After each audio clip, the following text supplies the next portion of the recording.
From the alley-oops at Kezar to the glory days at the stick. From who's got it better than us to brick by brick. It's always the 49ers way. From off-season to game day. Yeah, we talk back. It's the 49ers Cutback.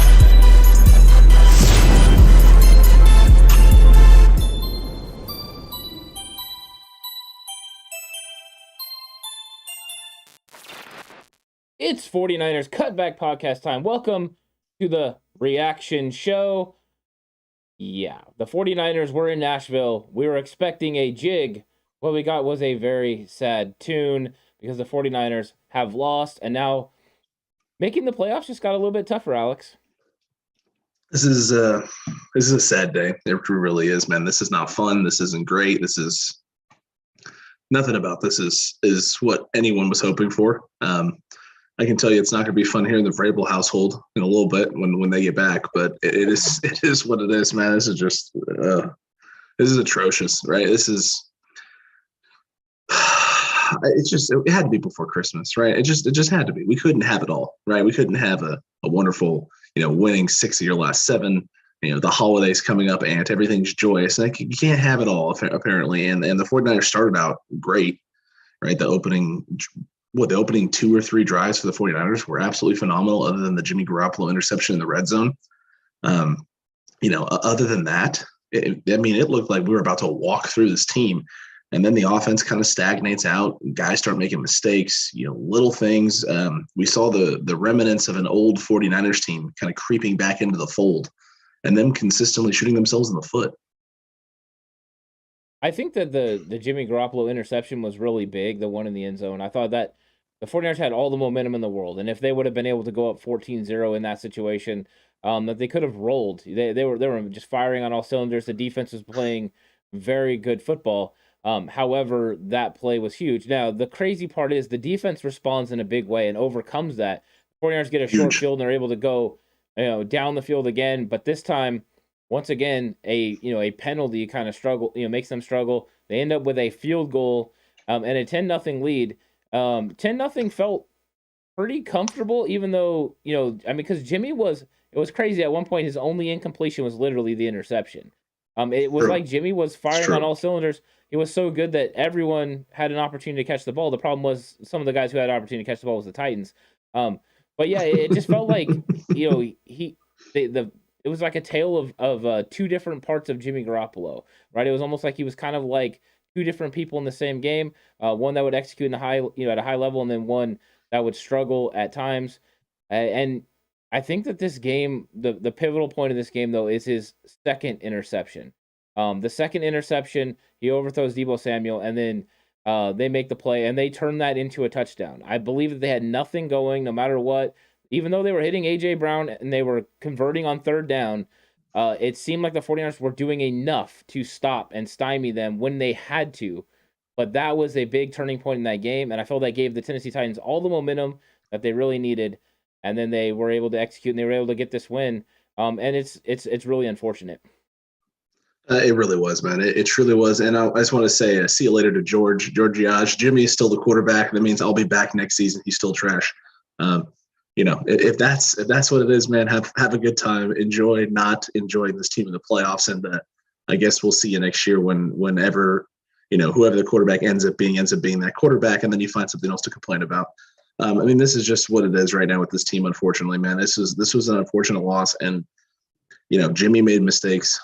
There were some very interesting calls by the officials. A.J. Brown chucking Jimmy Ward on a big third down completion and to get himself wide open for a big first down, questionable at best. But this is what we said, right? If you're the 49ers, you cannot beat yourself. You can't shoot yourself in the foot and overcome the officials and overcome other things. Like, you just can't do it. You're doing too much damage to yourself. You're digging too big of a hole. And unfortunately, that's what's going on. They dug themselves. Early in this game, there was no digging of holes. They were basically digging a hole for the Titans, right? And then after that second interception by Jimmy Garoppolo, very quickly the Niners realized, hey, we started digging a little too wide, and now we're also in said hole, and we've also given them some dirt to get out. It wasn't clean. The false starts by Kittle, the false starts by Trent Williams as well did not help at all in any way. shape, or form. The big holding call on one of the plays as well that set us back in a 1st and 20. It made that drive a lot harder than it needed to be. I think it was Trent Williams again. It was Trent Williams on that. I mean, this was not a clean night by the Niners. It was an uncharacteristic night because some of the guys making mistakes. And I mean, Jimmy throwing picks and the picks that he threw, the way he threw them, that isn't necessarily a new thing. I know he's been playing really good the second half of the season, but that's something Jimmy has done in the past. Those are mistakes he's made in the past. Trent Williams getting holding calls and false starts, that's rare. George Kittle false starting on a big 3rd down, not something you typically see from George Kittle. Not George, but Jimmy missing BA on that 3rd and 7, in which he sits down in the right spot. He's open, and Jimmy just throws a little too wide. I mean, just 49ers mistakes since the bye week. These were mistakes that you typically haven't seen from this team, and it's just frustrating, man, because they're better than this. We all know they're better than this. They easily could have been up 24-0 at halftime, and we would have been all happy-go-lucky. Everyone would have felt really good about this, and they just didn't take advantage, didn't execute. These guys are not going to be happy about this in any way. No, and there's no one to blame for this loss but the 49ers. The San Francisco 49ers players are going to completely take this. I guarantee it. They're going to take their lumps. They made key mistakes at the wrong time, whether that was Jimmy Garoppolo missing Kyle Juszczyk, like you brought up, Trent Williams and George Kittle going off sides, or the fact that you had other guys go off sides like Nick Bosa and Arden Key on that long play to A.J. Brown down the sideline.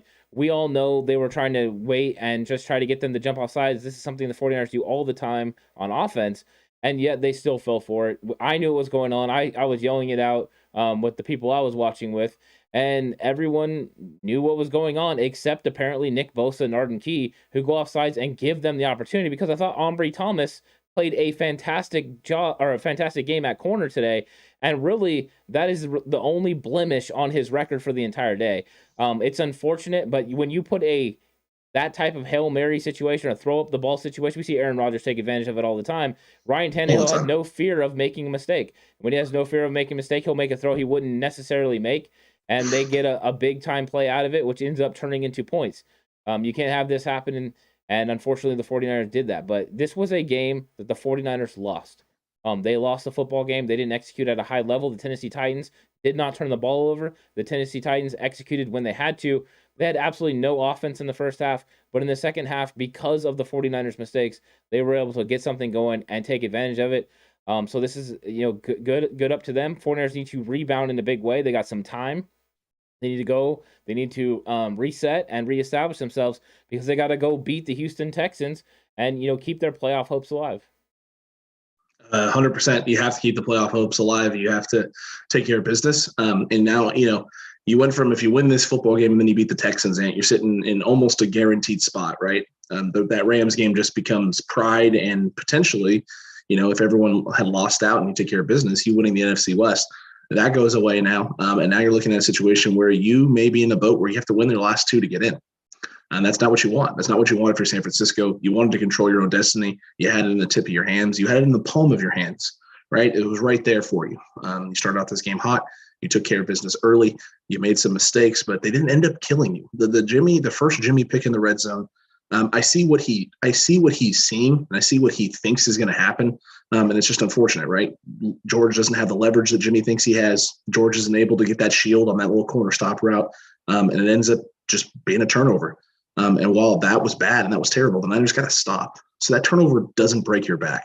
The second half turnover does. The overthrow pick was, it gave them on the next life. drive. They missed Kyle Juszczyk, right? Kyle Juszczyk. That also was. If he hits Kyle Juszczyk and they walk in and that's 14-0, the momentum and everything does shift back to the 49ers. And the Jimmy Garoppolo first interception, you wipe away. A 14-0 lead would have been fantastic for them in this game, and all the momentum would have been rolling their way. It's true. And look, you can be upset about A.J. Brown having a big second half and him doing that kind of stuff. That's why I don't play fantasy. Yeah, Ralph, that's why. That's exactly why he doesn't play fantasy. But, the reality is at some point the offense was going to do something. They were going to do something. And the longer you keep them in the football game, right, and you're asking your defense to play at this high level, and this cornerback room, which is has weaknesses and has its flaws. At some point, you're going to start getting beat. And when you're making mistakes on top of that defensively, like offsides on big third downs and things of that nature, and playing a little bit softer coverage on third and longs and letting them convert big third and long situations consistently, it felt like throughout the game, at some point, those are going to come back to bite you in the butt, especially if the offense is making mistakes and not capitalizing on opportunities. And that's what it is. That's what happened. This falls at the feet of everyone on this team. There isn't a single person tonight other than probably Deebo Samuel who can sit there and be like, hey, I did everything I possibly could to, turn this thing a different direction for us. I know everyone played hard. I know everyone had moments and they had flashes, but this was just not what you needed. You needed to play a clean football game. It's Thursday. It's a Thursday night game. It's a short week. It's going to come down to who makes less mistakes. Thursday night football always does. They're not usually pretty games. It's not usually two teams playing extremely good football. It's usually one team playing extremely good football and one who's not, or two teams making mistakes, and whoever makes less mistakes is the one who comes out of this. This was the worst time for Jimmy Garoppolo to make the mistakes that he made. It was the worst time for the 49ers offense to revert back to old ways and, costly turnovers costly penalties, on third down, drops on first downs and things of that nature to set the drive back. Jawan Jennings had another one over the middle of the field. And Jimmy just missing guys. I'm still convinced. I'll need to watch the All-22 film, Ant, but I am still convinced with the overthrow pick to Deebo Samuel. He had BA wide open, well, not necessarily wide open, but BA one-on-one down the sideline with a step on his guy. And he could have taken a shot over the top with no safety help. It is what it is. Guys are human, right? They're not perfect. They're human beings. They're going to make mistakes. But you made way too many tonight to deserve to win, to even think you could come out with a win. And the fact that the 49ers tied it up at the end of the game and needed a stop in order to get the ball back to get a win is absolutely incredible, because the way they played in the second half, and they definitely didn't deserve that. I don't know how much of this I'm going to put on the defense. I don't know how much they could have played better. I thought they controlled A.J. Brown. Yeah, did he make some catches and stuff? Yeah. But it was a bend and break don't style that we've seen that from them. They shut him out in the first half. In the second half, they get down the field with some big-time third down conversions. But once again, what do the 49ers do? Get a stop, force a field goal. It was the turnover that put them, in prime position to score that gets them the first touchdown. And even the second touchdown, it's the mistake by Nick Bosa and Arden Key for the long throw, right? It wasn't like these guys got picked apart on defense. I thought the defense played well. They made timely plays when they had to. To me, besides them not converting on turnovers or maybe not getting some of the sacks that we're used to them getting, I thought that they actually played a very good game, and they held the Tennessee Titans to 20 points, and that's 20 points when they had A.J. Brown and they had Julio Jones, and when they have those two guys on the field, they average 28 points a game. So you held them under their normal. You held this running game in check pretty much the entire game. I don't think this is squarely on the defense. This is a game that the offense needs to go back, look in the mirror, because it really is on the offense not executing in key moments, turning the ball over and making mistakes. And the special teams can wear some of that as well, as once again we've seen the special teams making mistakes, whether it was the kickoff return early again, where once again they don't kick it out, they don't get the touchback. Later in the game you see them going for the touchback, but I don't know why they didn't do that early on. I don't know why they didn't do it early on. Mitch Wishnack, I feel bad for Mitch, man, because he's going to catch flack for that punt, and that's a situation where he's trying to do everything that he possibly can to flip the field. That's a punt where he was actually trying to get everything he could into it and just misses. He mishits. And he shanks one off, and it's an unfortunate situation for the 49ers. And it felt like it was just snowballing constantly, right? Look, I just saw Brad. They'll be 9-7 by the Rams game. Now we need the Rams to beat the Vikings and need whoever is playing the Saints to beat them this weekend. Look, the Niners still are in a really, really good spot. They're not in a terrible spot. There's just not a lot of margin for error anymore. Well, Dalvin Cook's out. Yeah, that is true. Cook is out, so that plays well for the 49ers. But here's the thing: even if the Vikings were to win this weekend and get to 8-7, they're tied with San Francisco, and San Francisco holds a tiebreaker. Yeah. So there's nothing as a Niner fan. There's no margin for error, though. There's no margin for error because you have to play the Rams in the last game, and if the Rams have an opportunity to win the division, they'll be going all out. If it is locked up and Arizona, they can't catch Arizona, and Arizona's a game ahead of them, or too far ahead, then they won't, and then the 49ers have the opportunity to win that game. But right now the 49ers had a margin for error. They no longer have that margin for error. They need to beat the Texans, and they probably need to beat the Rams. They need to win the next two games to, establish themselves. Now, what happens behind them could completely, keep them in the safe. But right now, it's all up in the air. I don't know what, do we want the Rams? Maybe we want the Rams to beat the Vikings now. If the Rams beat the Vikings, we can't catch the Rams then. We won't be able to get to the 5th seed. We will be the 6th seed, but it could, stave off those other teams. But we do have Philadelphia right there. We have a tiebreaker on Philly as well, but they're right there, right by it. It is true. And look, right now, it's the way it currently sits with the playoff picture. The Niners would be facing Tampa Bay if you hold on to that 6th seed, if that's where you end up staying. You're facing Tampa in the first round. I know everyone's, that's the last thing you want to see. Yeah, they are banged up right now. Levante David just went on IR. Leonard Fournette just went on IR. Chris Godwin is done for the year with a torn ACL. I mean, they're dealing with a lot of injuries there. So if you're the 49ers right now, it's not back to the drawing board, but it's back to square one. Get better. You're going to have a nice long week to get healthy, get these guys hopefully in a position where they need to be so you can go out and execute against the Texans at a high level and build a heavy, big steam of momentum heading into that Rams game. Because I think you and I both believe you need to win that last game. Week 18, you need that one for just a couple of reasons. Number one, to stick it to the Rams and really bolster yourself heading into the playoffs. But number two, just to keep that momentum going and find that groove and find that rhythm heading into the playoffs, be one of the hotter teams in football. You can lose a game in the NFL. Like that's allowed. You're allowed to make mistakes, but you want to be the best version of yourself heading into the playoffs.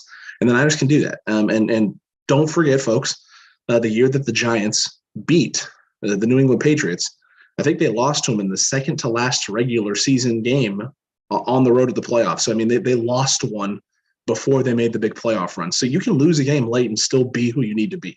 It's all about correcting errors, fixing mistakes, and becoming who you need to be, right? Jimmy Garoppolo, we know he can be a guy who doesn't turn the football over, Ant. He wasn't that tonight. So it's time to get in the film room and figure out what the heck did I see? What was I doing? Why did I do these things? And let's not ever do them again, ever. Yeah, I mean, I see KNDR brought up the Saints are playing the Dolphins. Yeah, 100% I'm rooting for the Dolphins because we need the Saints. 100%. As the 49er fans, we want the Saints and we want the Washington football team to lose. If the Saints and the Washington football team lose, they're the only two teams that have the tiebreak. Or have a tiebreaker advantage over the 49ers. If you get those two teams down, then the 49ers they're gonna make the playoffs. They hold the tiebreaker, minus completely blowing this thing and losing to the Texans and losing to the Rams. So the 49ers need a little help now. I mean, you didn't want that before, but that's what you want. I see. What is Ralph saying that Ian Book is starting for the Saints this week? Good old Ian Book from El Dorado Hills and who played at Notre Dame. Yeah, he played at Oak Ridge. I went and watched him play a bunch of times. In fact, I seen him play against Jake Browning when he was at Folsom. Yep. So very, very in-depth analysis for Ian Book. The one thing I'll say about Ian Book, if you're cover things underneath, he can't throw a deep ball if his life depended on it.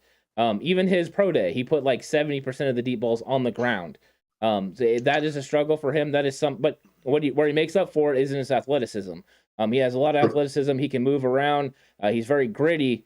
I don't know what that's going to do for him in the NFL. And if he gets whacked one time, he's not very big. So that's going to be tough for him. But I am curious how he looks in Sean Payton's offense and why Sean Payton believes in him, because he's usually pretty good when it comes to the evaluating the quarterback position. Very true, Ant. Very, very, very true. Look, if you're the 49ers and even 49ers fans, right, you can take a breath real quick because everyone else that's behind San Francisco is dealing with a lot of issues as well. They haven't been playing consistent football. They're not healthy. They haven't been, playing at their A game, their peak. They're not hitting their stride at the right moment. They've been kind of all falling backwards a little bit on their behinds and almost failing upwards in a sense. I think the only team that you could maybe make an argument for is the Eagles, and they still have a very tough road ahead with all NFC East opponents still left on the docket in division games. So the 49ers are still in a good position. If you won tonight, though, and you were in the best possible position you could be in, because you really could. So for the 49ers, you hate to see it. You really, really do. It sucks as a fan, especially with Christmas being just around the corner. You wanted to go in feeling all good about your team and your team's chances with the Texans next week. I'm still going to feel really good on Christmas. I'm not going to lie. I mean, I'm still going to feel pretty good as well. I mean, although six weeks ago, Alex, 6 weeks ago, how many people thought the 49ers were going to be playing meaningful football in this Tennessee Titans game? Other than me, you, and a good chunk of the Cutback crew, not a lot of 49ers fans. No, not a lot of 49ers fans. Yeah. I think a lot of people are came back on board, and they're so quick to like want to dip their toe. They kind of got their foot on the plank, and they're kind of hanging out there, kind of waiting, to jump off again. But I think we just need to hang on. I mean, this was not a fun loss, but the Tennessee Titans are a good football team. I know they were struggling over the last 4 games. They lost 3 of 4, but let's not forget they didn't have Julio Jones for some of that because he's been banged up. They had no AJ Brown at all, and they just got Zach Cunningham on defense at the linebacker spot. And their offense, their offense was a struggle. 13 points. These guys couldn't score. Their one big win was the 20-0 over the Jaguars. So I mean, this is something. AJ Brown is a difference maker in how you approach and how you play him. And I mean, it's not like they're not a good football team. They've won 10 games this year. Yeah, they were the number 1 seed in the AFC for a very long time for a reason, right? That's the reality of the situation. And yeah, they were missing key pieces on the O-line, and yeah, you're missing your running back. But I mean, styles make fights, right? And the Niners defense played a phenomenal game of football for 4 quarters, and just a couple of hiccups here and there on some little things and some third downs and some big plays and an offsides penalty that resulted in a big AJ Brown catch. But the defense, I mean, he held this team to 23 points, and I mean, in all honesty, it wasn't even 23. It was 20. 20. Actually, it was less than 20. They actually scored 20, Alex. It was 20-17. Oh, that's right. It was 20-17. But if you take 7 of those points, off the board from the Jimmy Garoppolo second pick, in reality, your defense gave up 13 points. I mean, your defense did what they needed to do tonight to win a football game. Your offense did not. Jimmy Garoppolo definitely did not.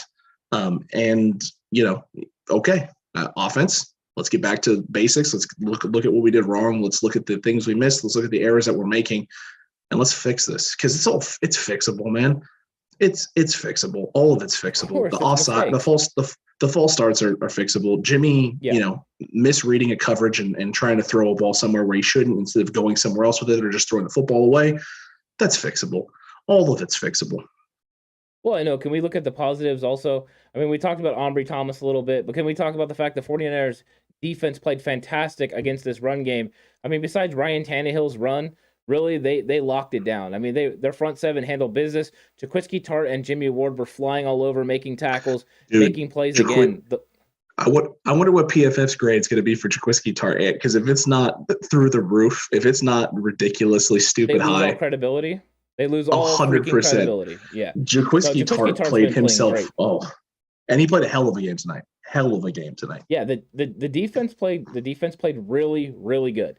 And that's things you can build on. Jeff Wilson Jr. got some tough yards, but and Deebo Samuel is still once again one of the best players in the league. I mean, this is not even a question now whether he's one of the top running backs, he's one of the top receivers. This guy's an absolute weapon. He came through at the biggest moments of the game.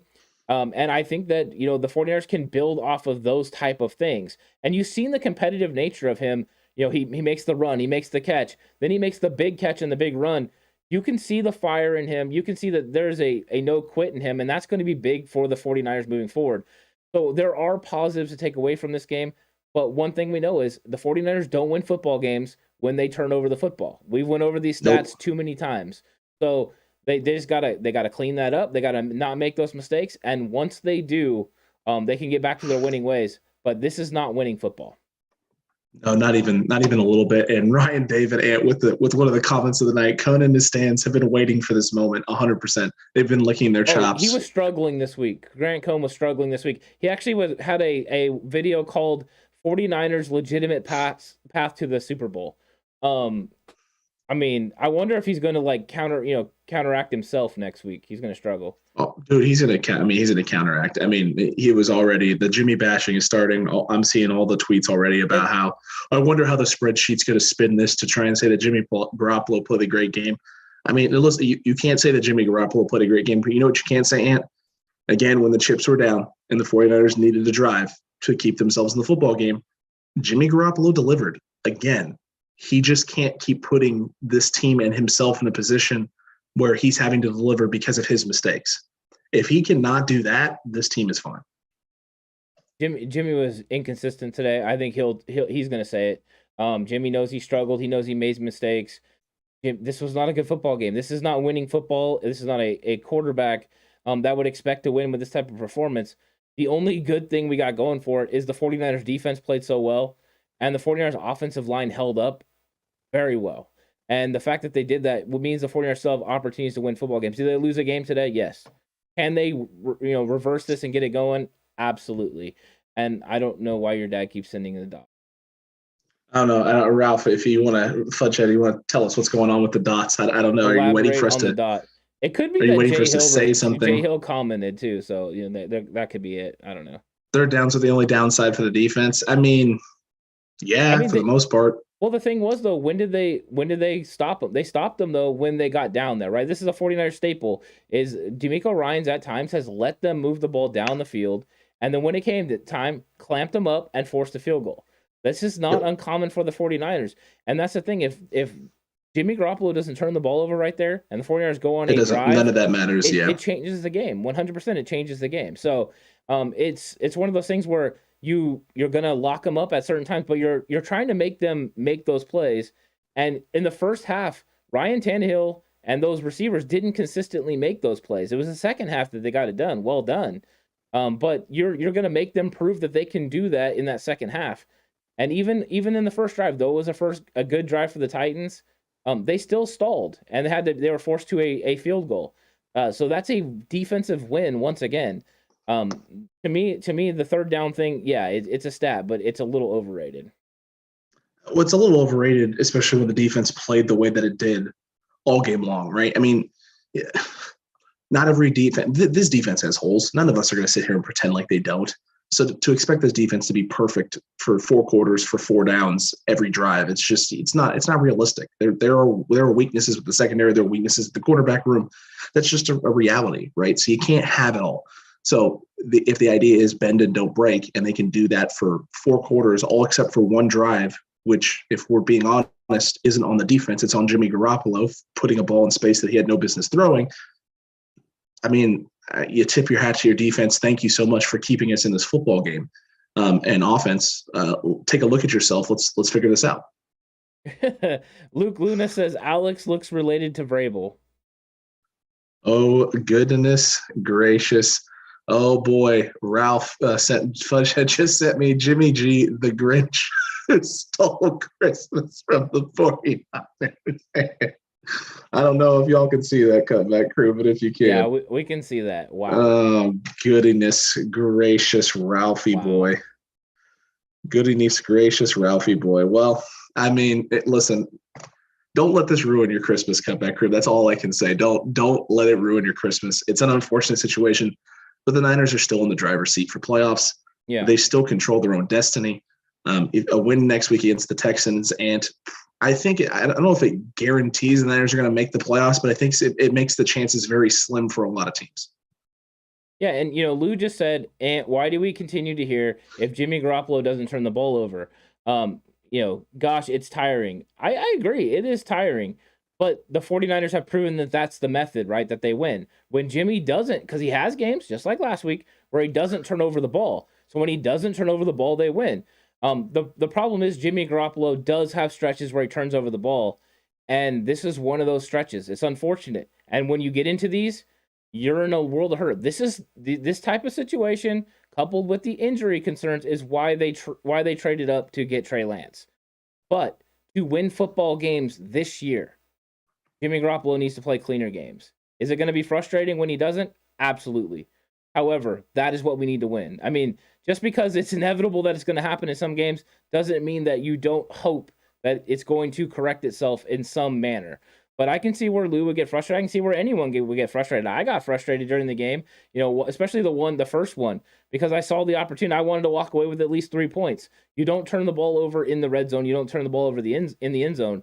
And if they would have walked away with 3 points in that situation, they wouldn't have lost any momentum. Those turnovers create momentum for the Tennessee Titans. Now, the defense responded and took care of business, but that doesn't that doesn't take away. And I also believe if Jimmy doesn't turn that ball over, he doesn't overthrow Kyle Juszczyk either. It got in his head and messed him up a little bit.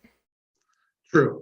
Ralph, I'm going to drop kick you the next time I see you. I miss Steve Young, Joe Montana. Hell, I miss Ty Detmer after this game. Ty Detmer. I don't miss anything from that area, from the Ty Detmer area for this team. And Ryan David here, I'm seeing, yo, Alex, how do you feel about the playoffs if we make it? I know I'm getting ahead here, just hypothetically speaking. I still feel good. I still feel really good. Look, the defense is going to be getting healthy by that point. You're most likely going to be getting Dre Greenlaw back into the fold, which is a positive thing for the 49ers. Maurice Hurst into the rotation as well. The fact that we got to see DJ Jones go back out there after the injury early is a great sign for the 49ers. On top of the fact that, I feel like the team is getting healthy at the right time. Jeff Wilson, as soon as Elijah Mitchell gets back, which is we're all hoping it's going to be next week, Jeff Wilson has shown that he is slowly starting to become more and more like the guy we saw in that 2020 campaign before the injury. So these are positive things for the 49ers. Jimmy is always going to have his limitations. I get that. But Jimmy in 2019, we found that rhythm, right? We did the things we needed to do. We were able to get ourselves there. And Jimmy played himself one hell of a Super Bowl. One hell of a Super Bowl outside of, one turnover and, what everyone will say will be the missed throw to Emmanuel Sanders, which, you can swing it whatever way you want to swing it.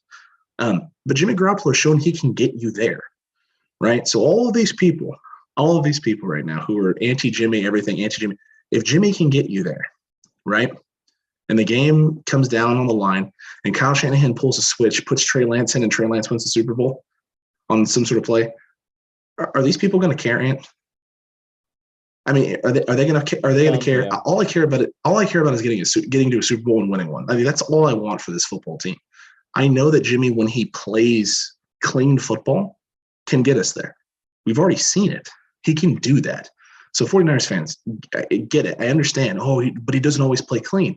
But what quarterback does? What quarterback doesn't make mistakes? What quarterback doesn't have those games where they come out and just absolutely poop the bed? Tom Brady has had those games this year. I mean, Tom Brady just had that game against the Saints last week. I mean, it happens. Great quarterbacks, have bad games. I'm not saying Jimmy is a great quarterback. We can all probably pretty much agree that Jimmy Garoppolo is a middle-of-the-road quarterback in the NFL. So he's going to have bad moments. You have to try and find a way to limit those. You have to try and find a way that when he's having those bad moments, right, to take away from it and just limit the mistakes being made. Unfortunately, Ant, it seems like when Jimmy Garoppolo makes mistakes, the rest of the 49ers offensively also start having some errors because guys start pressing a little bit to try and pick up the slack for Jimmy, trying to help their guy out. We got to find a way to not try and do too much, get back to basics in those moments, take a deep breath and just, find a way to overcome. The nice thing is I'm still a big fan of adversity, Ant. I'm still a big fan of adversity, dealing with it, facing it down and overcoming it. The Niners have overcame a lot of adversity early in the season, and now you got some adversity after this game, and Jimmy's got some adversity that he's got to deal with. Let's see how this team responds. That's what I care about. What is the response going into the Texans game? It better be a big response. The 49ers got some time off. They're going to be recovered. They're going to be ready, and they've got to go out there and they've got to execute in a big way. I mean, they really do. They got to handle business against the Houston Texans. And they're not going to be happy about this performance, and I'm hoping that we see an angry San Francisco 49ers. I think the Titans, the way that they played the run, is part of the reason that the 49ers struggled a little bit, because when Jimmy Garoppolo gets into these lulls at times, Kyle can kind of, use the run, to kind of, brace it and get him through. It's unfortunate that in this game, they're not able to get that run game going that they want, because we saw against the Atlanta Falcons, we saw it a little bit against the Bengals. The 49ers were using the pass game to set up the run. That's what they've had to do over the last few weeks. They tried to do it again in this game, and early on in this game, it was working in a big way. It seemed like Jimmy had a really good flow until he had that interception. I think that is the key in this game, and it's just you can't turn the ball over. But I do think the 49ers are going to go in there and take care of the Texans. I'm not going to shake off. I'm not going to back off the fact that I believe the 49ers are going to make the playoffs. I'm not backing off the fact that I think they're going to beat the Houston Texans. And then we're going to see what happens in the playoffs. And you know what? We're going to see if the matchup ends up being the Tampa Bay Buccaneers, exactly how we match up with that defensive line, which could be a big world of hurt. But there's a lot of football that's still going to happen over the next few weeks. And that that shifting of teams back and forth is going to be different. And maybe it is time we start rooting for Arizona a little bit. Maybe we can get Arizona into that 3 spot so we can play them in the first round. Hey, Evan, by the way, how you doing? Good, sir. Thanks for stopping by. It was a tough loss, man. But no, I mean, listen, every team's tight. Only officially 2 teams now have officially clinched the playoffs because the Niners clinched it for the Dallas Cowboys, which you just absolutely hate to see. And but for the 49ers, you're sitting right now in a situation where you don't know how the rest of this is going to play out. All you can worry about right now is yourself. All you can worry about is what you got to do and what the task is at hand for your team to get back not only on the right foot, but get yourself, dialed in and executing at a high level. So that way, when you go to the playoffs, you're ready. And look, this team it's had a lot of ups and downs this season, but it's shown that it can bounce back and put together a string of big wins after playing absolutely, hole-ridden, shoot yourself in the foot football for, a good portion of the season. I want to say half the season, but let's just call it like, a nice quarter of the season where you just played terrible football. You didn't take care of the ball. You didn't execute. You made mistakes. You turned it over. And it was all sorts of turnovers, man. It was all different types of people. It wasn't just Jimmy Garoppolo making turnovers early in the season. Tonight is 1,000% on Jimmy Garoppolo offensively for some of the struggles and the misses, and putting this team in a position where you went into halftime going, that's it. We did all of that, and that's all we came away with. Completely dominant first half, by the way, by the 49ers. Completely dominant. It was. Minus both the Jimmy sides Garoppolo interception, yeah. No, but it was both sides of the ball, and the only difference was, the Jimmy Garoppolo interception and the lack of points. That's it. That is it. That should have been a 24-0 or 21-0 halftime lead, and everyone feeling really good. And if it had been that, this game plays out differently. But that's why you play the game. That's why you play the football game, Ant. You play to win the game. And unfortunately tonight, the Niners played half of the game to win it. And then the Titans played another half of the game to win it. And they did more. They did more in their half than we did. I think that this is one of those ones as a coach, and you'll know this. You walk into the locker room and you say, we lost the football game. We lost. They didn't beat us. We lost. I mean, that's just the way it is because the 49ers compounded mistakes over and over. And that's the thing is when you are the reason that you lost the football game, you can correct those situations. Early on in the season, that's what we're talking about is an execution thing. This time it was a turnover thing and a little bit of the execution thing. The one thing, Alex, that I do want to touch on, because I didn't think there was too many bad calls in this game. I thought the refs actually did a pretty good job overall. Because even though we had the A.J. Brown throwing Jimmy Ward, we also had Deebo Samuel on his long play throwing someone off as well, like getting a nice push off.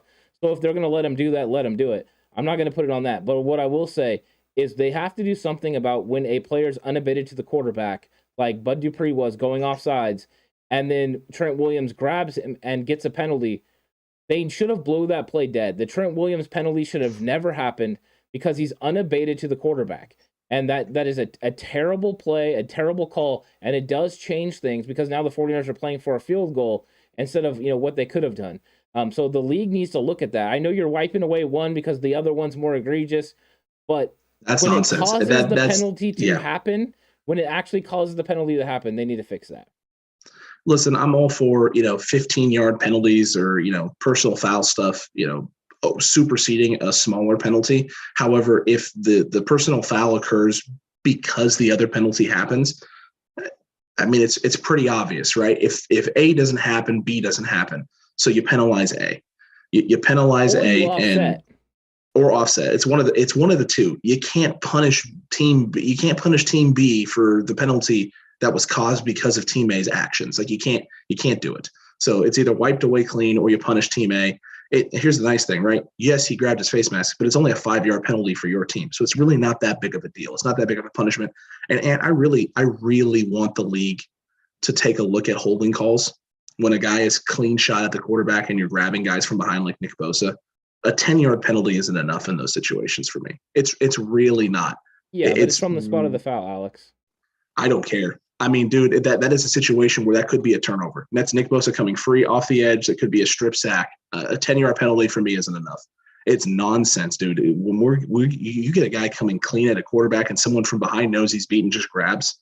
Yeah. there's gotta be some sort of bigger punishment than just 10 yards from the spot of the foul. Like, just send them back. Like, really make this clear to guys in the league. Like, if you get beaten toasted, you better hold before he gets past you. Because if he gets past you clean and there's separation and you're grabbing the guy from behind, like, under no circumstances, like, that's just not going to be okay. Yeah, Darwin Gonzalez says, I don't know why Shanahan did not use the run game more and limit Jimmy's throwing. The reason is the Tennessee Titans are one of the best run defenses in the league, and they were going in there to take away the run. So your most dynamic weapon at the running back position is Deebo Samuel, and you can't consistently play him at running back in the loss of Elijah Mitchell. So you got to pick, when you take advantage of the run game, you had to use the pass game to set up the run the same way you did against Atlanta. These teams are loading boxes. You have to go in there and weaken them, stretch them out horizontally, vertically, and really create lanes for the run game to get going. That's what they did against Atlanta. That was a plan against Tennessee. However, the 49ers had turnovers. They weren't able to, get this thing going. If they would have scored a touchdown and went up 14-0, then they would have changed the way that the play action game would have worked, and this run game would have worked again with Jeff Wilson Jr. But they just didn't execute when they had to execute, and they weren't able to get into that second phase of offense, which would have been this run game, and really able to pound and wear this Tennessee Titans defense down in the second and third quarter.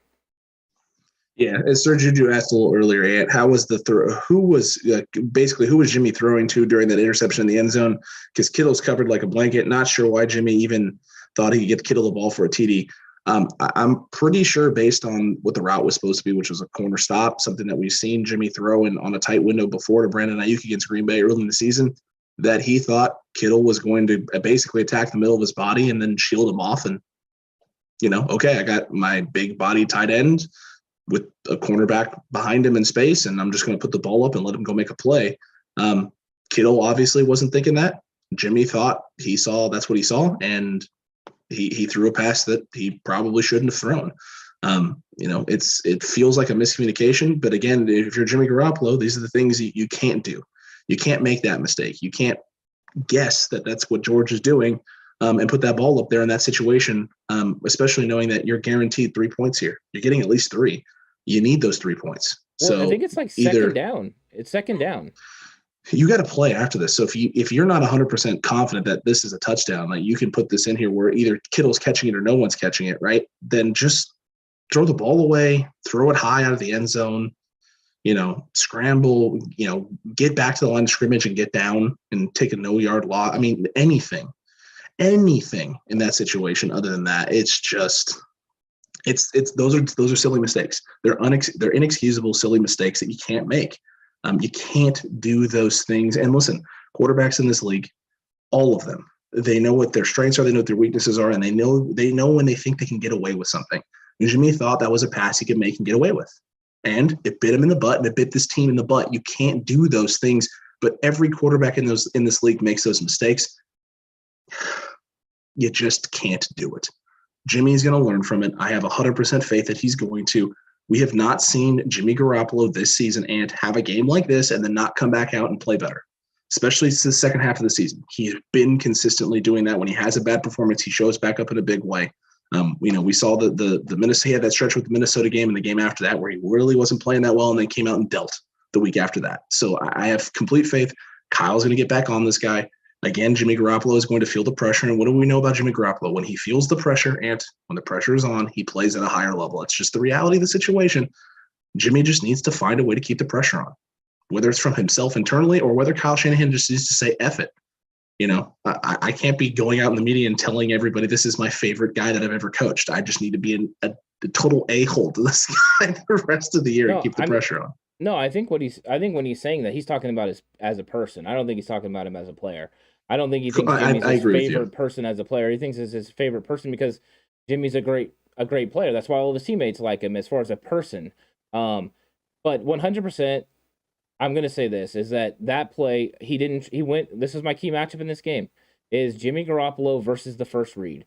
And he went with that first read, his pre-snap read, and he didn't come off of it. And I said, Vrabel's going to confuse him. Vrabel's going to do things he's not expecting, and he's going to have to adjust on the fly. He did not in that situation. Before, I wanted to say this, Lou, Merry Christmas. Have a great one. We always want to say, have a great one to everybody. Merry Christmas to all. But yeah, he didn't come off that. And that is some of his situations that he gets into. He trusts his pre-snap reads a little bit too much, and it comes back to bite him in the butt. And it did in that situation. Because if he had his eyes on George Kittle and on that corner, he absolutely does not throw that ball. He throws the ball over the top, and that's it. If it's either George Kittle stays, goes over the top and stays over the top, or nothing. But you got to go. The corner had outside leverage. Yeah, the corner had outside leverage. It was almost never going to be there. It was doomed from the beginning. They completely tricked him. They completely confused him, and he threw it right to the defender, right to him. Oh, that's just as simple as it was. And then the Brandon Ayuk one. Brandon Ayuk sits down like he's supposed to, and Jimmy throws it a little bit off because Jimmy's not seeing the coverage. Once again, Jimmy did not read the coverage. He did not read where Buster's screen was compared to how Buster's screen was drifting. Yeah, he thought screen was drifting, and he wasn't. He was sitting down. They did that a couple of times where their guys turned their hips to give Jimmy a look, making Jimmy think, they're doing this, doing A, and really they're just trying to bait him into throwing, and he threw in almost all those situations, and it almost ended up being catastrophic for the Niners. I did enjoy Ryan David here, Ant. Alex and Ant go find a way to make the holidays better. I was going to burn my house down after this loss, JK. It was absolutely glorious. Don't burn your house down. No, do that. I'm going to burn Vrabel's down, so don't worry. The one thing we got. What? No, I'm not going to do that. No, you're not. The one thing we got going for us is the Houston Texans are next. So, optimism. And another thing to everyone needs to remember, the 49ers, they've never lost in 2022, people. They're undefeated in 2022. So that's right. Be afraid. Be very afraid. The 49ers are never losing in 2022. Get ready for it. You didn't see that coming, did you? I did not see that coming in any way whatsoever at all. Oh, you're not wrong, though, Ant. You were 100% not wrong. They haven't lost in 2022, so let's hope that that trend continues. If that trend continues, then the 49ers are going to win a Super Bowl. Take it to the bank. Yeah, exactly. I mean, if they don't lose in 2022, they will win a Super Bowl. True. There's just no way around that, Alex. There's just no way around it. Dude, Big Yikes is going to be so great this week. Oh, I have no doubts. It's gonna be so great this week. I think it's the only good thing after 49ers losses that I can kind of not necessarily look forward to, but sort of take a step back, breathe in a little bit and go, you know what, I'm gonna get a good laugh this week because of all the nonsense that's gonna get spewed about this football team and all the overreactions that are gonna come from this loss. Because Ant, hey, I don't know if you knew this or not. This is another one-score loss by the San Francisco 49ers. What a stunner, man. All season long, they've been in pretty much every game, and yet there's some people who just can't appreciate the fact that this team can compete with pretty much every team in the league. Right. Yeah, no, I think so. I think that they can compete, and I think they can compete proving that they could do it against the Titans is a big deal. You know what I mean? And that's what we need. We need them to continue to prove that they can play in a big way. And I think that's going to help. That's going to help them in the playoffs if they can do this. So I'm hoping that they'll get it done, Alex. I really am. I'm hoping that they're going to get some of these wins down. But right away, I've seen where Luke Luna is talking about the fact that the 49ers, that Kyle Shanahan likes them to go with first read. That Kyle Shanahan wants to go with the first read. Now, the deal is, yes, Kyle Shanahan would love them to go first read, Jimmy Garoppolo, if the first read's open. There's a reason he goes through the progressions of read 2, read 3, and read 4. If he only wanted him to go to read 1, he would definitely have Trey Lance in there already. If he was just going to, play 1 every single time. But he's got to go through the progressions, he's got to go through the reads. Jimmy didn't do that very good today. So I'm hoping that they're going to adjust, though. True. It's gonna be a very Ralph. Did you see that? Jeez, Ralph. Yeah, I did. Ralph, you're gonna get a timeout if you keep it up, my guy. You better chill out, man. You better chill out. Funny. Kind of funny. It is kind of funny though. Ryan David asked Ant, where can I find this Big Yikes? Only on Patreon. Our Patreon page is where Big Yikes is. That's where it will stay. We get to kind of let loose a little bit. We don't have to censor ourselves for the YouTube censors because, while the video is posted on YouTube, it is private video. So that means only our patrons get access to it. Only they get to watch it. And we get to kind of just laugh, enjoy, have a good time with some of the bad takes, and also really just poke fun at some of the people who are yelling at that mean ocean. Big Yikes is always a fun time. Always. I always enjoy Big Yikes. It's a blast. Yeah, you get to see a different side of us most of the time. I'm not on there to be serious. I'm on there just to have fun and crack up, and that's what I'm about on that show. So if you like to have fun and laugh, you should go over there. As far as our Patreon goes, we have the most content on our Patreon of any 49ers content creators. It's not even close. So if you like to laugh and you like that kind of stuff, and there's going to be a lot more coming during the off season, but that's not here yet. Not quite. And Ryan David, can y'all bring in Cone as a guest for Big Yikes? Listen, Cone has been featured on Big Yikes plenty of times. He has been a staple in Big Yikes. So, and the best part is if you go over to Patreon and you become a member over there, there's 3 tiers, and there's like Ant said, tons of content. And the more you pay, the more involved you are, and the more things you get. But you get everything in that library. So every episode of Big Yikes is up and available. I think we have we're up to number 17 now, and 16 or 17 right now. So yeah, you already have all of that up already. So you can binge through all the greatness that is Big Yikes and the evolution of Big Yikes over time. It's absolutely phenomenal. Big Yikes has 17 episodes. I mean, we have some other 49ers Cutback in Time, I believe, like 8 or 9 episodes. So there's a lot of content to go through, not to mention all the Madden stuff that's over there as well. And like KNDR Collectible says, it's a completely different show on the other side of the paywall. 100%. Yeah, it's different. The paywall is a glorious place where we don't have to worry about our overlords telling us, no, you can't say that. That's true. Yeah. I seen Darwin said you should bring Jesse Naylor onto the show. Jesse Naylor did say we could reach out to him and set something up. But we have not done that. We've been crazy busy lately, especially with the holidays. We'll try to get all this. Yeah.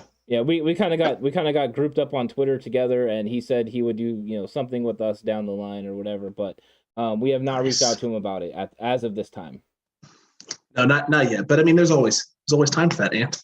I don't think Jesse Naylor is going anywhere. I know this channel's not going anywhere, so there will always be time for that.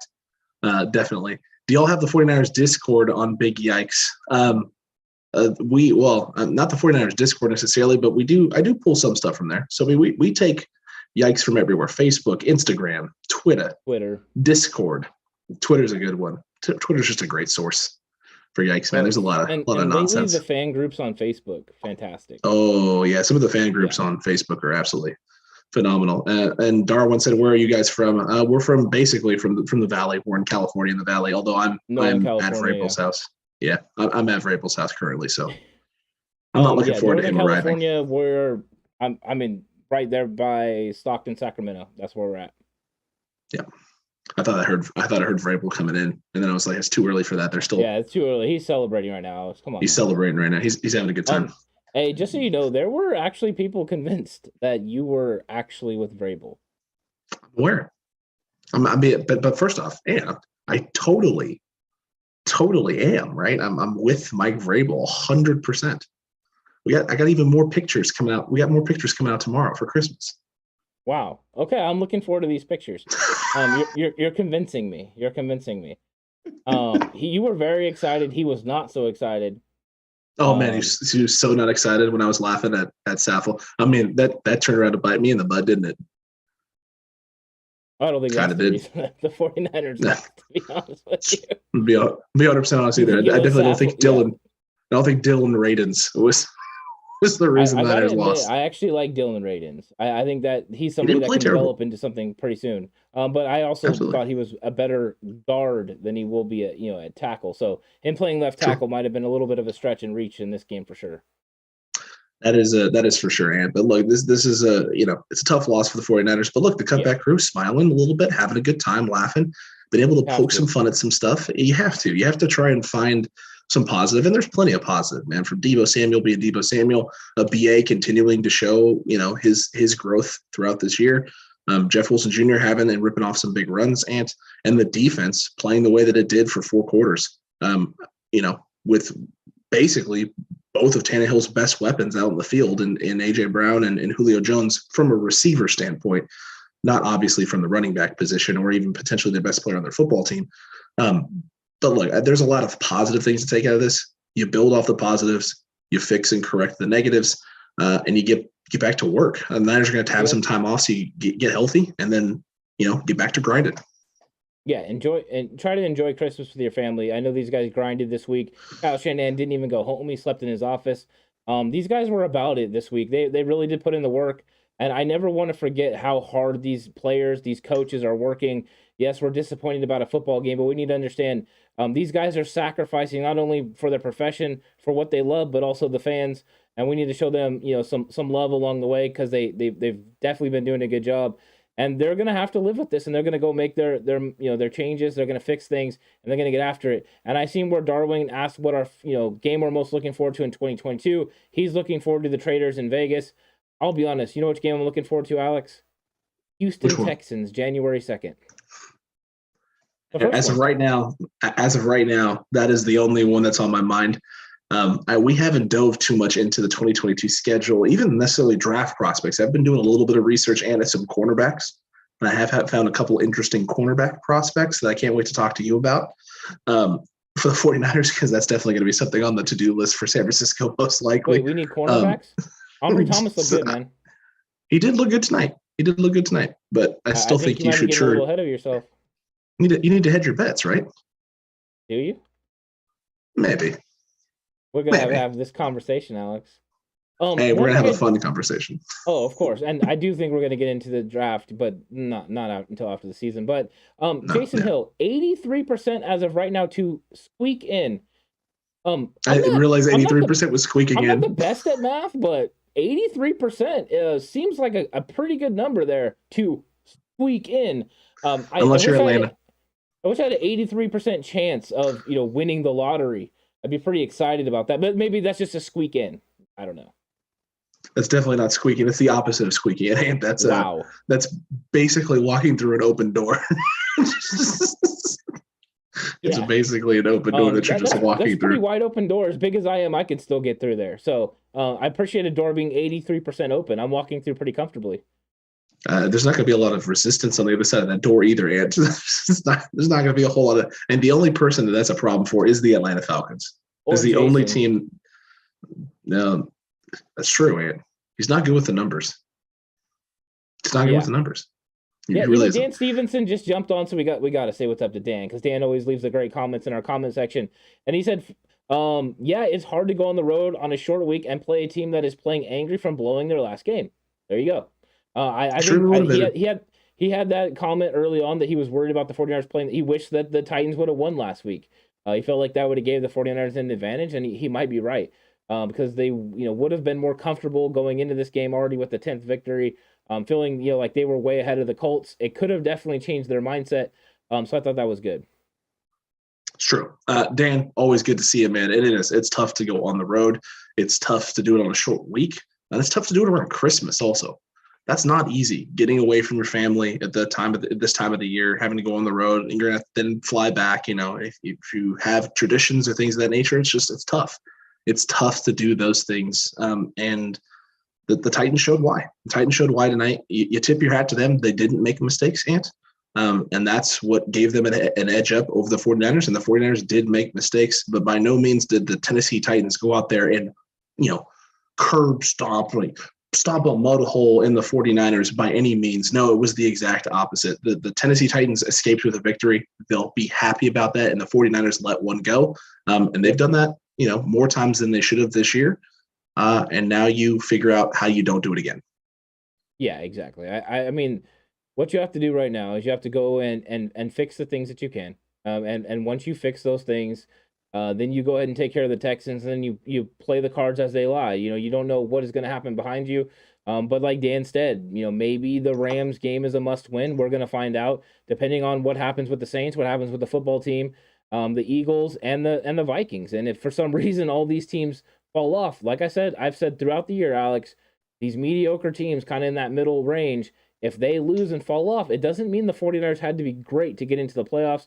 It just means they had to be better than those teams. I think they've proven to be better than them. But if they screw up and let these teams catch them, it's bad.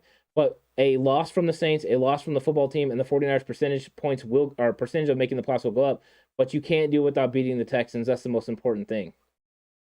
That's the number one most important thing. Who is going to stop Brandon Cooks next week? Davis Mills. There's a good chance of that, and there's a very, very good chance of that. No, I am worried about Brandon Cooks. You're worried about his speed. Last week, right? I'm worried about his speed going against these receivers. Against these corners. The one thing I will say though, Ambry Thomas, speed is not the problem. No, it's strength. It's positioning. It's positioning, but Brandon Cooks is good at all that stuff. They're going to have to give help. The problem is, does Houston have anyone else? Because when you only have one guy, the 49ers can put Jimmy Ward and Jaquiski Tartt over the top and really help him out. It's very good. Ralph, you're going to get drop kicked, man. And Nico Collins, really? Nico Collins, really? I know who's going to stop Nico Collins. Whoever's covering him. It's very, very true. And we broke down Nico Collins. Nico Collins is a poor man's Michael Pittman, right? That's who he is. Yeah, it's true. Look, Timo, I actually disagree with you here. We are not a ready for primetime team. Did everyone feel that way when the Niners took care of business against the Rams on Monday night? This team is ready for primetime. They almost beat the Green Bay Packers in primetime. This team can win football games in the clutch and in primetime positions. They can 100% do that. They've already done that this year. One loss cannot shake your confidence. Number one, if you're the 49ers, it can't shake your confidence in terms of who you are and how you get it done. But as a fan base, you can't let one loss turn you from this team has a chance to make a run for a Super Bowl. This team is getting hot at the right time to, well, we suck again. This is not how it works. It's one loss. It is frustrating. The fact that they won 5 of 7, those shouldn't escape anyone's mind. But yeah, I think that there is a definite frustration. But we have to remember to keep in mindset that the whole thing is about getting into the playoffs. A whole new season starts when you get in the playoffs. The playoffs are a different animal, and how you win in the playoffs is different than in a regular season game. And all those things are gonna come up. So, who is Jason saying has the Coos? I think he's saying B, and we were talking about Brandon Cooks. So obviously B means Brandon Cooks, and they're just that close. I couldn't even get a BC or. Dude, I know he's from Stockton, but come on. That's why. That's why. Jay Hill is just that. He's that tight with him, I literally it's B from the block. I didn't know he was B. Right? Come on. I literally coached him in All Stars. I didn't know he was B. Come on now. Get out of here. Come on, Jay. You're killing me. Tommy, we need to. They lost to Colt McCoy. They can win against and lose to anyone. Yeah. Mm-hmm. Well, a lot of teams have lost football. Listen, will you say that? This is to the 49ers fans in the Cutback crew, right? Some of the people who are saying, this team's not a contender, things of that nature. Are you saying that about the Tampa Bay Buccaneers after their loss to the Saints? You drop nothing, you lose 9-0 to a team that's been absolutely struggling and has Taysom Hill playing absolutely terrible. No one's honestly saying that. You just played a bad football game. You had a team that has your number in the regular season, came out with a really good game plan, took away the things you wanted to do, got after your quarterback, made him make mistakes. It happens. It just happens, unfortunately. Mm-hmm. And you got to figure out a way to, number one, be able to adjust and adapt. But number two, keep in mind, and don't forget, it's a short week. It's a short week. You implement less. You're less prepared than you typically are. And if you're going to go out and make mistakes, you're going to make it that much harder for yourself. Yeah, I guess when you lose to one loss, or teams that are going to make the playoffs, by one score, you're not that good. I don't know. I think that I get what people are saying, but I'm gonna make this perfectly clear. If your reaction to losses is continually to take this roller coaster ride of we suck, followed by when you go up we win, it's going to be a long year. You have to stay even keel. You have to roll with these things. Realize that there's mistakes, but it doesn't mean that your team is completely out of it. Does it mean that if they put a performance like they did together today, that they're going to be out of the playoffs? Yes, but you can't let the latest thing that happened skew what has happened overall. And you've seen this team flip a switch over the last 8 games and was a different football team. Did they have mistakes today? Did they struggle today? Yes. Was it on a short week? Yes. Did they travel? Yes. You know what normally happens when a team is the visiting team traveling? They usually lose on Thursday night football games. They had 3 days to prepare, and one of those days is a travel day. This is not uncommon. The 49ers played a very tough Titans team, a playoff team, a division leading team, and lost by 3 points. They were in this football game the entire time. They should have won this football game, but they shot themselves in the foot. I'm not going into the depths. I'm not going down there with anyone. I'm the one that's being realistic on this, in my opinion, and I'm going to keep doing this because as a coach, that's my standpoint, is that when we make mistakes and we lose football games, we can fix those and win. When somebody just beats us because they're better, then that's when I get concerned. The Tennessee Titans won the game, but they did not beat the 49ers. The 49ers beat the 49ers. Agreed. And this is why I disagree with you. Everything that AH just said, Coach Timo, that's why I disagree with this take here. You are what your record is. No, you're not what your record is. You're who you are. Sometimes your record is a reflection of that, and sometimes your record is a reflection of other things, right? It could be a reflection of injuries, like in the case of the 2020 season. It could be a reflection of getting hot at the right time. It could be a reflection of, actually the complete inverse of what you are. Alex, before, Tommy, if you were on the first part of the show, we definitely said Jimmy Garoppolo made mistakes. Yeah, Tommy, go back. We've been saying it all night. This is on Jimmy G. This is on Jimmy G. That road. Yeah. 1,000% on Jimmy G. I mean, it's 100% on Jimmy. You can't say it's not on Jimmy G.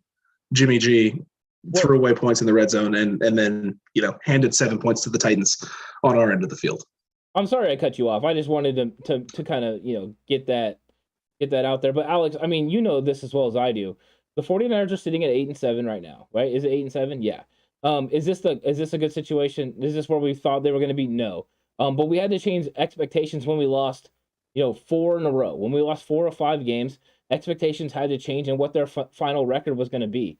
But you know what? You know who else had to change expectations of what their roster was? The 1988 49ers. When the 1988 49ers went 10-6 and yet won the Super Bowl. If your record is who they say they are, and what happens if the 49ers win the next 2 games and finish 10-7?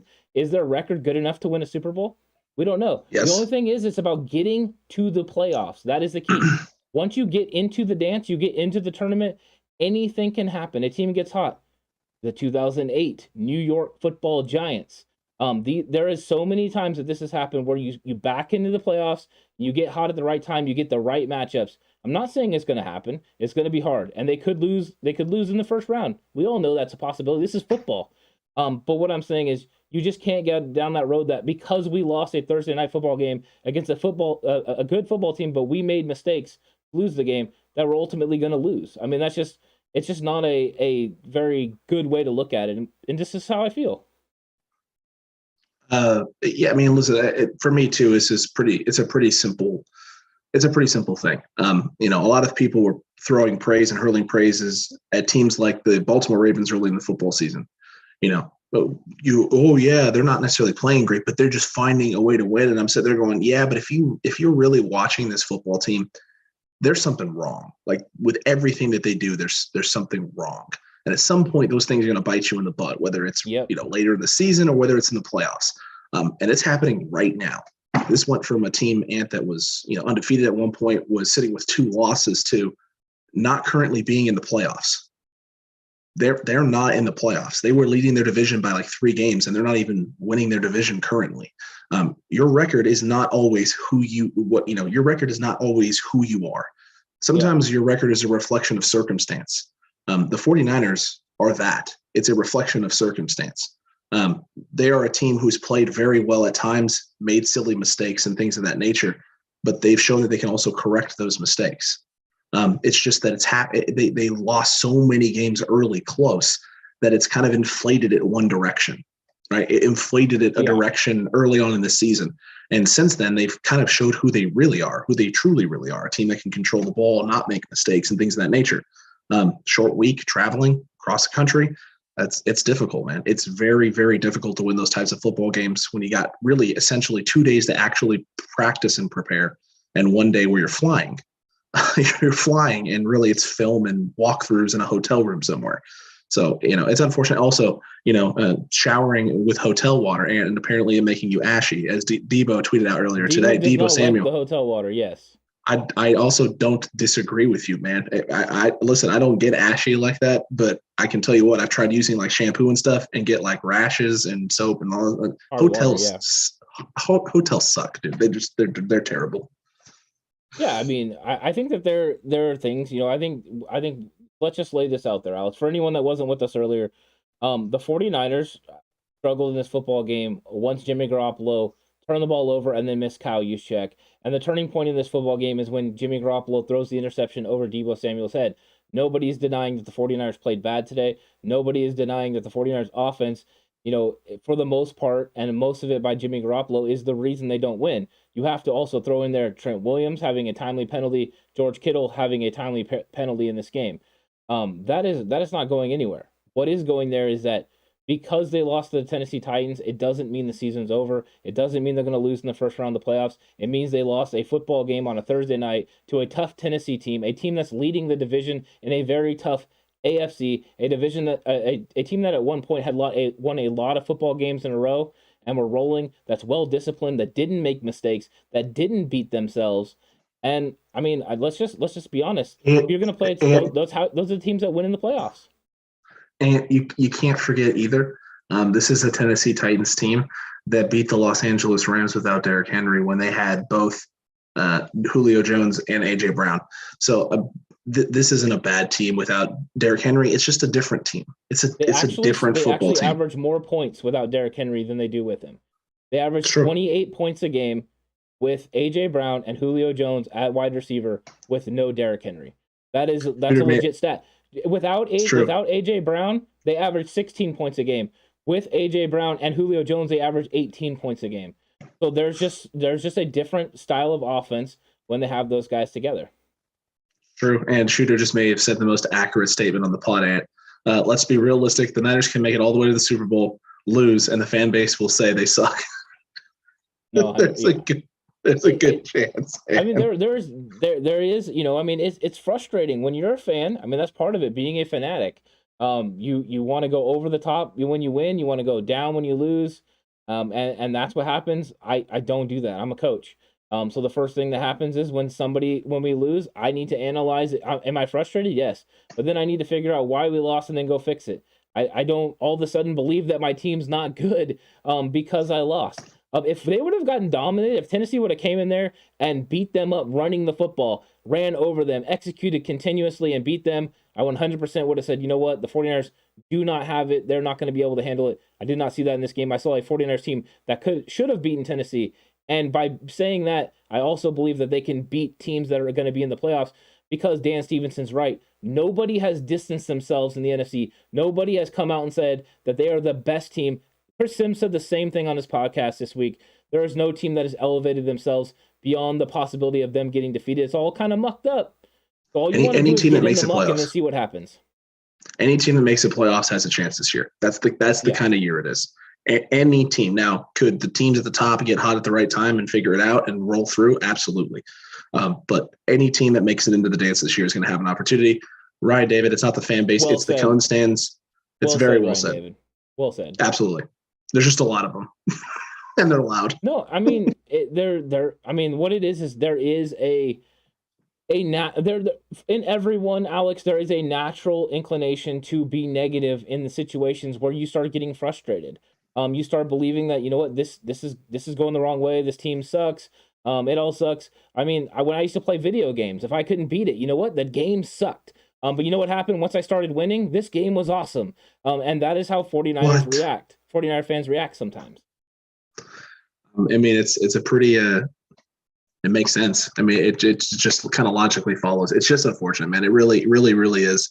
But look, the team's got plenty of opportunities. You got a Texans team up next who is not necessarily the greatest football team in the world, who cut Zach Cunningham not that long ago, who just played for the Tennessee Titans tonight. And so you have opportunities. You have opportunities to get your groove back offensively, to find your ability to get big stops on third downs against a team that has limited weapons, and get yourself on the right track with a big, huge, gigantic win, and then find a way to take that and carry that over into that Rams game at the end of the season. Get yourself ending the regular season on the right note, and take that 83% chance and to squeak in, to squeak into the playoffs, up it a little bit, and then, kick the door off the hinges on the way into the playoffs and announce to everybody, hey, I'm back, and then, take care of business. Yeah, and what is up, Spicy Bash with the Let's Go Niners? Well done. Yeah, you know what? I know for a fact that I have a 100% chance of enjoying Christmas this weekend, and nobody's going to take that away from me. Nobody. Nobody. Not even Vrabel. My own blood. Nobody makes me bleed. Nobody. Yeah. No, 100%. I mean, I think everyone's feeling it right now. I know Coach Tim. Me and him agree on a lot of things. And we have, a similar mindset. True. We differ a little bit on this one, and that is okay. Everyone differs a little bit on that. I'm when it comes to coaching, Alex, you know this more than anyone. I believe that at some point I'm going to figure it out. I'm going to get it done. I think that's what Kyle Shanahan has in his mindset as well. Is I'm going to figure it out and then I'm going to get it done. And Jason Hill just said 49ers needs Harvey Specter. Well freaking done. That is the kind of comments I'm needing from Jay Hill in my life. 100%, Jay Hill. 100%. Can we trust him? Can we trust him? Yeah, 100%. Oh man, absolutely great. Look, guys, everyone gets it. We get it. Everyone's frustrated. Sir let's hope for well done. Sir Juju as well. Huge. When anger clouds the mind, all logic is thrown out the window. It explains why some fans are blaming the defense on this game. I don't know. Listen, Jason Aponte tweeted out after the game, and I was going to retweet it, but we were trying to get everything set up to go live here, and I was just like, yeah, I mean, you cannot put this on the defense. The defense did everything it needed to do to win the football game tonight. Your offense didn't deliver. Jimmy Garoppolo didn't deliver. It's on them. It's on them. 100%. Timo, great job. I'm still cheering on my team. Go 49ers. That is a great thought process to always have. We want the open dialogue. We want the discussion. We don't want you to agree with us. If you do, great. If you don't, that's fine. Let's have this Discord. Let's have this discourse. And it's a lot of fun. And it's okay to have different opinions. And what's realistic or not is going to be completely up in the air until we see how they respond and how they play over the next 2 weeks. But if they win the next 2 football games, they're still going to win double-digit games in the NFL. And after the stretch that they had in October, and the end of September, for the fact that they could win double-digit games, I think we would all be excited. In fact, that would actually be Grant Cohn's prediction coming true that the 49ers went 10-7. It would be his prediction. God, do we need that really? Can we go 9-8? He knew the entire time, right? That this was how it was going to go. 100%. He knew the whole time. Oh man, this guy sometimes he doesn't need to be right about anything else. He doesn't need anything else, dude. That ego is just going to. Oh, and Tommy Huxley there. That got cut off with the super chat ant because my face is big. It's way too big. It is. I couldn't read it. What did it say? What did the super chat say? I don't know. Let me look it up real quick. I was just like, go head over. Yeah, head over to the tubes. Super chat. I get it. You caught the stench of a lesser stag in your nostril. Well done, Tommy. Well done, glorious. Sir. Thanks for the $5 super glorious. Chat. That was worth every second. Yeah, White. That was good old White Goodman. White Goodman, I just watched that the other night. Apparently. Apparently, it's one of Rabel's favorite movies. Yeah, he was quoting the whole thing next to him on the couch. It was glorious. Oh, was he now? Cohen, the same dude who said Zach Wilson, who was going to be great in his first season. Listen, you put him in the right situation, right? With the right team, right O-line, right pieces, maybe. Not the Jets. Not that. He's going to struggle. I mean, in that situation where they're completely rebuilding, they're pretty close to that 2017 group, So Alex, Josh Norman and right now? three straight games. No, I'm gonna do the gritty. Well, it's hard to get a defensive pass interference when you're just giving a lot of space in zone coverage. There's also Josh Norman did not play a good football game tonight. He did not. What? He did not play a good football game. Examples, please. I need evidence. Did he not almost knock that ball away on the touchdown? And that was nice. That was nice. It was close. Where's the bad plays? Some of the space on the third downs. He's playing A lot zone of space coverage. on some of the third downs. Playing zone coverage. We're going to agree to disagree on this one, man. Okay. Maybe, you know what? That is what the coverage dictates. I agree. That's right now, though. I watched the old 22 film. I may be coming back on here and apologizing to Josh Dorman at this point in time. It happened to Tom Compton. It did. And I did apologize to Tom Compton, who played absolutely phenomenal. He played freaking amazing. He's still playing pretty good. He's still playing fantastic. It's nice. It's nice. And DJ Jones is still an absolute stud. Yeah. I mean, I love DJ Jones. With every fiber and bone in my body, I love DJ Jones. Just don't let that guy go next year, please. Don't let him go. Please don't. Yeah. Please don't. Shooter, that's a great question. Would it be fair to say that the defense didn't lose the game, but they also didn't win it? I mean, I don't know what they were supposed to do to win it because, the first touchdown comes in a short field situation after the Jimmy Garoppolo interception. I mean, we can't ask them too many times to do what they did last week where there was turnovers and them to get, the stop on the goal line. You can't ask them to do that continuously. They're just not going to be able to do it all the time. I don't think we can put this on the defense. I think the one play that stands out that we can put on this defense is Arden Key, Nick Bosa jumping off sides and giving the free play, and the throw downfield to A.J. Brown. Because I thought if that doesn't happen, they go to the fourth quarter. I think the 49ers were going to get a stop on that drive because they were playing absolutely fantastic. Jordan Willis had just had the big sack. They were in a good situation. So I don't think this is on the defense. I mean, did the defense win it? No, but I think the defense made enough plays. I think the defense made enough plays to win it, though. Yeah. You should win a game when you hold a team, I mean, I know it ended up being 20, but I mean, one of those touchdowns is on the offense 100%. Bro, they held this team to 13 points. Realistically, they hold it to 13 points, and that should win you a football game. 100%. Yeah, it should. And no, they didn't force one single gosh darn turnover. You are correct, Tommy. But if the Niners offense doesn't also give up two and Jimmy Garoppolo doesn't throw two turnovers, the game plan changes for the Tennessee Titans. Maybe Ryan Tannehill has to hold on to the football just a little bit longer, and maybe that does lead to some turnovers. If Jimmy Garoppolo doesn't turn the ball over and neither team turns the ball over, the 49ers win this football game. The defense didn't need to force turnovers. They just needed to get stops. They did. They held the Titans to 0 points in the first half. There's no reason the 49ers shouldn't have been up at least 17 points at that time. This 49ers offense did the defense no favors. The special teams unit did the defense no favors.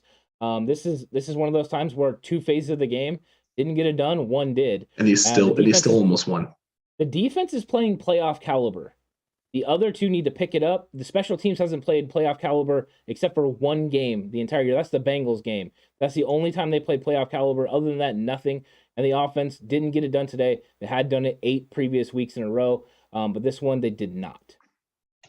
No, and listen, you had one phase of football that played great today and 2 that did not, and you almost won the football game. So if one more phase does its job, there's a good chance we're talking about something different here.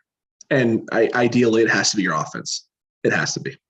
The offense needs to score more than 17 points.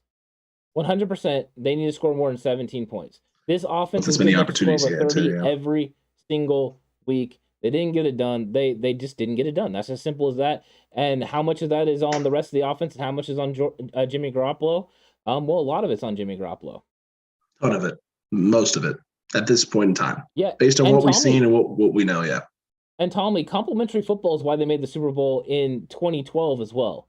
Complementary football is the reason that they were competitive in a big way in 2011. Complementary football is how you win Super Bowls in the NFL, and how you're consistently a good team year in and year out. They just need to do that. Agreed, Ant. They just need to get that done. But Cutback, what was it? What is the name on this? I can't read it. It's like in a green or something. Oh, explicit 77 LA. I'm just tired of Jimmy. Yeah. I mean, I understand. I get why. Yeah, I get the frustration. But I'm not gonna lie. I'm not there. He's gonna play against LA. He's gonna play in the playoffs. You're gonna have to wait until the 2022 regular season before Jimmy Garoppolo is not taking snaps for the 49ers because I guess the preseason Trey Lance will be taking snaps. Yes. I'm done with Jimmy. Nope. Mm-mm. Timeout for Jose. Come on. Jose, come that's a on. timeout. Come That's on, a my guy, timeout. Jose. Don't put him on That's timeout. Come on, my guy. Candy, I that is mean, bold. I mean, That is really I bold. mean, like I'm okay with you saying you're done with Jimmy, but Gabbert, what has Gabbert ever done? Come on, you're not would you making rather a have Super Bowl Colin? with Gabbert as your quarterback. You're not making the playoffs with Gabbert. You'd be lucky to win 2 games with Gabbert as your quarterback. Question for you: Gabbert or Rosen? For me, that's not even close. It's Gabbert. Gabbert's proven he can actually win NFL football games. Rosen hasn't proven that he can do anything in the NFL besides throw interceptions. Oh, and also hand the ball off. Who's that, Mr. Golden? Mr. Golden. Wasting Trey Lance. You are wasting Trey Lance? Yeah, he spelled that wrong. That's a big yikes. No, we're not. He's a rookie quarterback who's 21 years old, who probably has 15 or 16, and that's on the minimum, really great years in front of him. I think he'll be okay. Because against popular opinion, practice reps are still good reps. Are they game reps? Well, no. And can you get better from practice reps? 100%. You saw all the reports, right? That, now in practice, Trey Lance is tearing up the 49ers defense, much like Patrick Mahomes did, right? In his rookie. So, but I thought they needed to get him game reps in order for him to develop and become the quarterback that, could tear up the defense. Well, John Lynch talked about this in his interview with Matt Miyoko as part of the game plan episode that they have. And he went into the fact that right now Trey Lance is starting to locate passes to protect receivers, making special throws. And then Scangarello, who everyone hates for whatever reason, Scangarello has been equating the plays that are on the cards from these opposing teams when he's running scout to play concepts that are in Kyle Shanahan's offense, so that way he can progressively go through the reads. So he's getting that coaching and in-practice experience during those scout teams. And yes, he's developing. He's better than he was in the preseason. Shocking development. He's getting better in practice. But I think that this is something that people just need to realize is he's going to get better and better and better. And the fact that he's able to locate things is wonderful. Yeah, Mike, I'm on right now. Yeah, you can just go back there and celebrate. It's fine. We can talk later. Yeah, yes, Trey Lance is getting okay. Anyway. Oh man, this is it's very interesting, Ant, that Trey Lance is developing. Jose is not being serious, right? What's wrong with Gabbert? It's not. Oh my! I think he's joking.